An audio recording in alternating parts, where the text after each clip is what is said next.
we're going to start hammering down some straightforward, get it through your head videos, because we're dealing with people who have real estate, investments, stocks, bonds, cryptocurrency.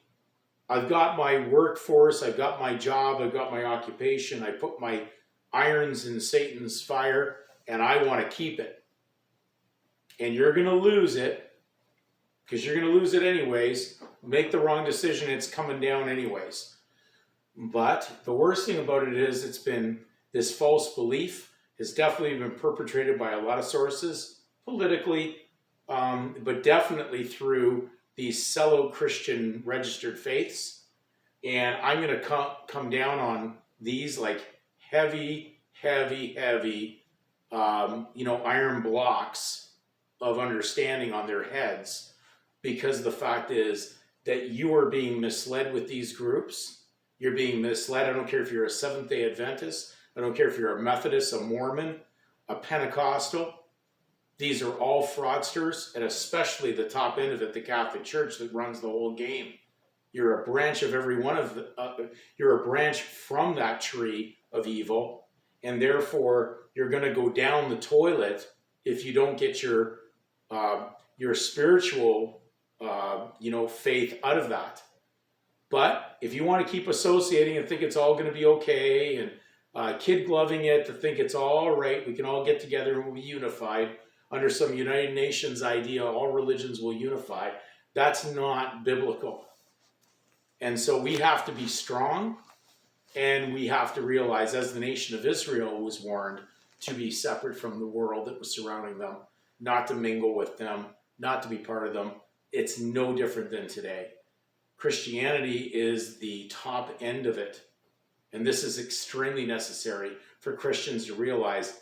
In order for them to come out of it, they have to come out of the source of it. And the source of Babylon is the root and the source of commerce, which is what they've got you entangled in.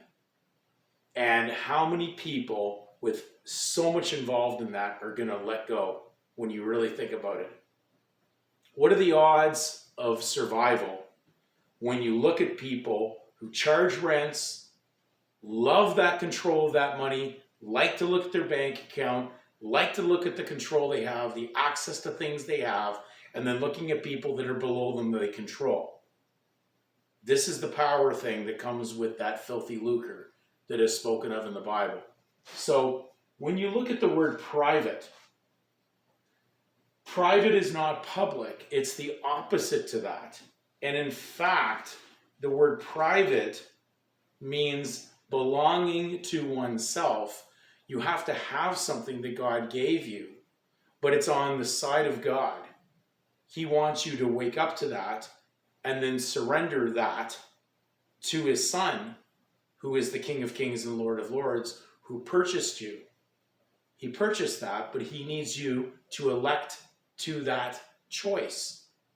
Now, the problem that's happened is the option that has occurred, what's happened to everybody through legal registration, is that there's an implied choice between one side versus the other. One comes free, one comes with debt. The legal side comes with debt. That's the society everybody's operating in. You will not win in that one.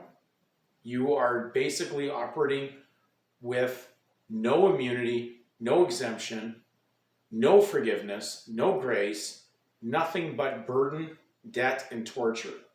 So when we take a look at the clue in the scriptures, be separate, which means private. Do not be unequally yoked with unbelievers. When you put the two names together, what belongs to God that he purchased for you and what belongs to the legal system of Satan, they're not equally yoked. They're unequally yoked. They're not at even par. And so that's why the scripture says, do not be unequally yoked with unbelievers. That's why the last name is defined as a surname, which is a gentilidious name. And gentilidious, which comes out of Samuel Johnson's dictionary, 1755, states one of an uncovenanted nation, one who knows not the true God.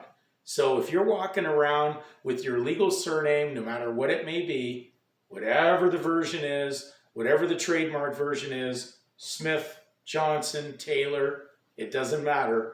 It is a gentilicious name, and that means you've chosen to be of an uncovenanted nation of God.